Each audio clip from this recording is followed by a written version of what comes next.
आज की बड़ी खबर 8 घंटे में तूफान आने वाला है। 56 जिलों में मूसलाधार बारिश शुरू हो गई है। तेजी से आ रहा है तूफान 9 जनवरी को भी असर दिखाएगा। कृपया सुरक्षित रहें और सभी आवश्यक सावधानियां बरतें। अधिकारियों ने लोगों को घरों में रहने की सलाह दी है और यात्रा से बचने को कहा है। निचले इलाकों में बाढ़ का खतरा बढ़ गया है। आपातकालीन सेवाओं को अलर्ट पर रखा गया है। भी नागरिक तैयार रहें। अब हम आपको ले चलते हैं उन प्रभावित इलाकों की तरफ जहां इस तूफान ने सबसे ज्यादा तबाही मचाई है और स्थिति इतनी गंभीर है कि शब्दों में बयां करना मुश्किल है। 56 जिलों की सीमाओं को सील कर दिया गया है ताकि कोई भी वाहन चालक गलती से भी खतरनाक रास्तों पर न चला जाए, क्योंकि भूस्खलन और सड़कों के धंसने की खबरें लगातार आ रही हैं। 9 जनवरी की इस काली रात में प्रशासन की नींद उड़ी हुई है और मुख्यमंत्री खुद आपातकालीन बैठक कर रहे हैं, जिसमें सेना की मदद लेने पर भी विचार किया जा रहा है,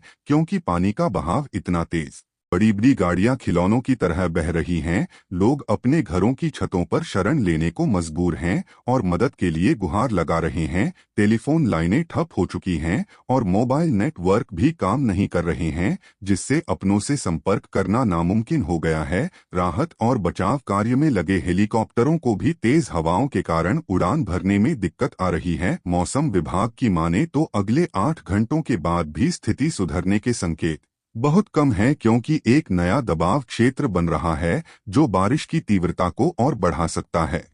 ड्रेनेज सिस्टम पूरी तरह फेल हो चुके हैं और सीवर का पानी घरों के अंदर घुस रहा है, जिससे महामारियों के फैलने का खतरा भी पैदा हो गया है। स्वास्थ्य विभाग ने डॉक्टरों और नर्सों की छुट्टियां रद्द कर दी हैं और उन्हें 24 घंटे ड्यूटी पर रहने का आदेश दिया गया है। एम्बुलेंस सेवाओं को जीपीएस के जरिए ट्रैक किया जा रहा है ताकि वे कम से कम समय में प्रभावितों तक पहुंच सकें। राशन की दुकानों पर लंबी कतारें लगी हैं, क्योंकि लोगों को डर है कि आने वाले दिनों में खाने पीने की चीजों की भारी किल्लत हो सकती है और सब्जी जैसी जरूरी वस्तुओं के दाम आसमान छू रहे हैं। लेकिन सरकार ने चेतावनी दी है कि जो भी कालाबाजारी करेगा उसके खिलाफ सख्त कार्रवाई की जाएगी। स्कूलों को अब अस्थायी राहत शिविरों में तब्दील कर दिया गया है, जहां हजारों की संख्या में बेघर लोग रह रहे हैं। यहां छोटे बच्चों और गर्भवती महिलाओं के लिए विशेष दूध और दवाइयों का इंतजाम किया जा रहा है। यह मंजर देखकर रूह कांप जाती है